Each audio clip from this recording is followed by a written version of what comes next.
So ভালোবাসার মানুষেরা, এটা সেই নদী যে নদীতে হাজার হাজার লক্ষ লক্ষ মানুষের জীবন নির্বাহ করে বেঁচে আছে। তো দেখো, এটা হলো আমাদের দ্বীপ ইউনিয়ন গাবরা। তো গাবরার মানুষেরা অনেক কষ্টের ভিতরে দিন কাটালেও কিন্তু এরা হাসি খুশি থাকে। দেখো এখন নদীতে জোয়ার বইতেছে, সেই সূত্রে দেখো কত শয় শয় হাজার হাজার নৌকা আছে, সব জাল ধরতে গেছে, রেনু বাগদা এগুলো ধরে তাদের জীবন কাটাচ্ছে।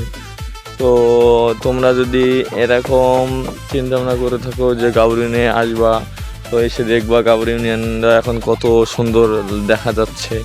আর বিশেষ করে ভাই গাং সাইডটা না দেখলে বিশ্বাস করবো না। কিন্তু ভাই একটা কথা, রাস্তার কাজটা শেষ হওয়ার কথা ছিল 3 বছরের ভিতরে, কিন্তু অলরেডি 2.5 বছর শেষ। তো এরা এখন এইসব কাজ শুরু করেনি, তো শেষ করবে কবে? এটাই তো আমাদের কথা। তো দেখো নদীতে কিন্তু জোয়ার বইতেছে, সেখানে কত হাজার হাজার নৌকা আছে। তো আল্লাহ জানে যে তাদের ভাগ্যে কি আছে। তো সবাই কিন্তু চেষ্টা আছে যে ওর চাইতে বেশি মাছ মারবে, ওর চাইতে বেশি মাছ ধরবে, এইভাবে তাদের টার্গেট নিয়ে গেছে।